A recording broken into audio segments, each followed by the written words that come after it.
Maiba po naman tayo sa puntohong ito. Makakausap natin live sa ating studio si Joseph Russell Inco, ang nadadawit po ngayon sa pananakit sa MMDA Constable na si Jorby Adriatico. Maraming salamat sa iyo, Russell, sa pagharap mo dito sa aming programa ngayong gabi. Narinig na namin yung bersyon ni Adriatico mula kahapon.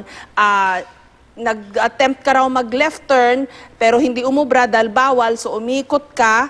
Tapos nung pinuntahan ka niya at pinapaulit yung pag-dirty finger mo di umano, umandar pa rin yung auto mo, nakunan nyo ng cellphone video na nakaladkad mo di umano siya at di umano rin ay sinuntok mo siya ng ilang beses. Ngayon ang pagkakataon mo na ipaliwanag naman o sabihin ang iyong bersyon. Russell.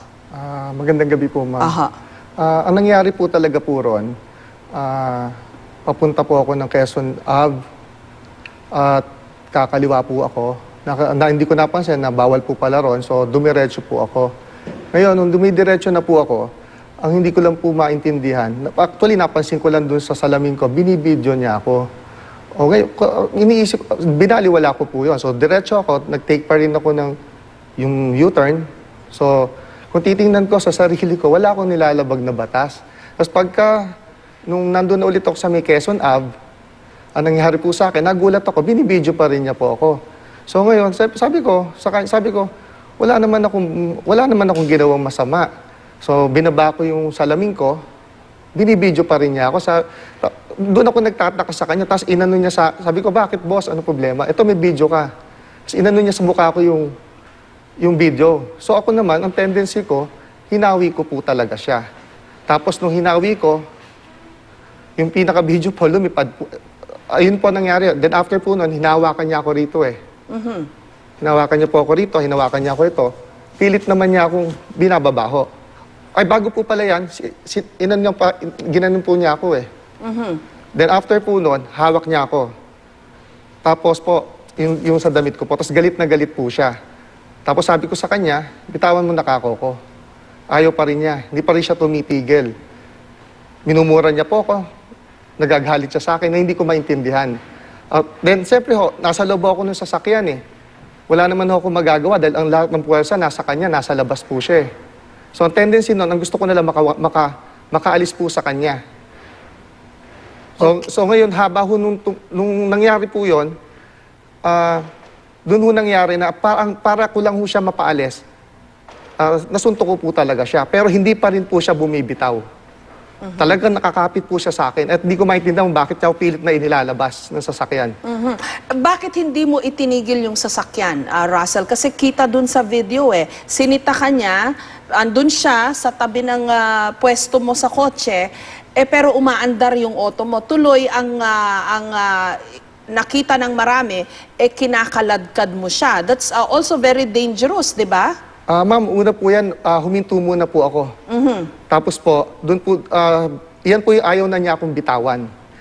Natatakot na rin ako sa kanya dahil, di ba sana kung isang officer, dapat ang gawin muna hingan ka ng lisensya eh. Hindi po niya ginawa yun eh. So kung may violation ako, kaya malakas din ang loob ko, alam ko wala naman akong binayolate eh. Dahil hindi naman ako kumaliwa. Nag-U-turn ako. So, yun ang tinitingnan. Actually, yun po yung nangyari po. Totoo ba na dinirty finger mo siya? Kasi yun sa version niya kahapon, hindi naman niya itinanggi na nilapitan ka niya kasi may video rin. Ang sinasabi niya na sinabi rin niya sa'yo, pakiulit mo nga yung pagdi-dirty finger mo sa akin. So, totoo ba yun, Russell? Hindi po. Basta alam ko lang na nagalit siya nung hinawi ko talaga yung telepono po. Tapos nung nahawi ko po yun, ginanon na po niya ako sa mukha. Doon nung nagsimula. So sino ang naunang nanakit sa inyong dalawa? Siya po. Okay.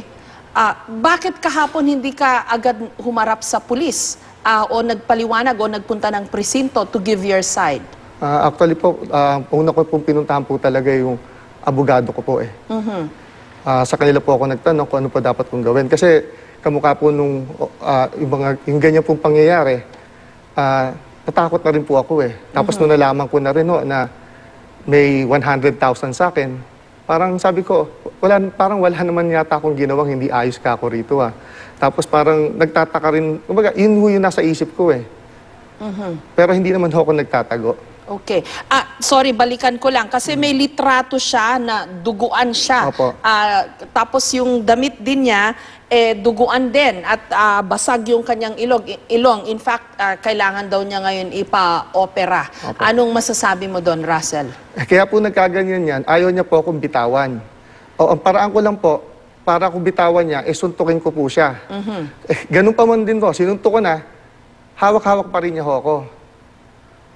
Tapos po, malakas po siya eh. Kung mapapansin nyo, nahubaran niya ako, nung nahubaran niya na po ako, doon lang po ako nakatakas. Ang gusto ko lang naman ay makaalis na lang sa kanya eh. Ganun po yung nangyari. Totoo po yun, na may nagkaroon talaga, nasuntok ko po talaga siya. Dahil yun na lang ho nakikita kong paraan para bumitaw po siya. Okay. Anong reaction mo ngayon na kinasuhan ka o nagharap na ng patong-patong na mga reklamo? Merong serious physical injuries, merong yung pananakit sa isang officer, etc. Anong recourse nyo ngayon dyan sa mga reklamo na ifinail ng kanyang kampo? Magkakaso rin po kami. Anong ikakaso mo sa kanya? Palagi ko, parehas din po eh. Okay. So, you're maintaining na may sarili siyang bersyon, pero ito rin yung bersyon mo. Kaya magsasampa ka rin ng kaso against him. Ganun nga po. Anong reaction mo na dito sa nangyari? Dahil hindi ka rin, siguro bunsod na rin ang hindi ka nagpakita sa media kahapon o kahit sa pulis. Ikaw ngayon ang na-demonize, ika nga, dito sa nangyaring ito. Siguro naman po pagdating ng haharapin ko na lang po siya kung yung sabihin ko sa nangyari po na yan, at least sa susunod po baka naman makita naman po natin kung ano po yung talagang totoo diyan. Okay. Doon naman sa mga nagtatanong, Russell, pasensya ka na ha, kasi alam mo naman yung problema natin sa traffic sa Metro Manila, di ba? So I'm sure ang tinatanong, bukod sa luxury, yung kotse, sports car, ano daw bang ginagawa ng isang sports car, a Maserati at that, sa napaka-traffic nating mga lansangan, especially at this time of the year? I don't know if you would care to answer that, but you know, a lot of people want to know. Parang hindi ko...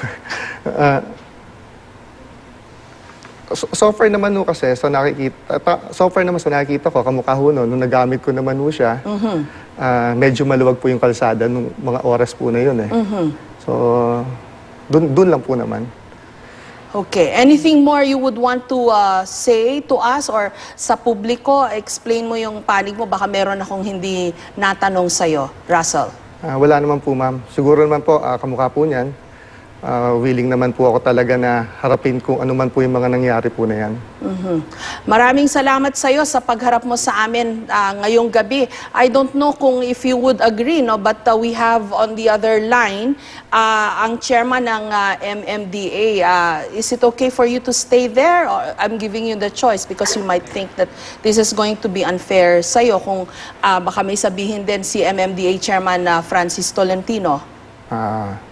Pwede pong wag na muna po. Okay. In that case, maraming salamat sa iyo sa pagharap mo sa amin ngayong gabi. Russell Inco, magandang gabi sa iyo.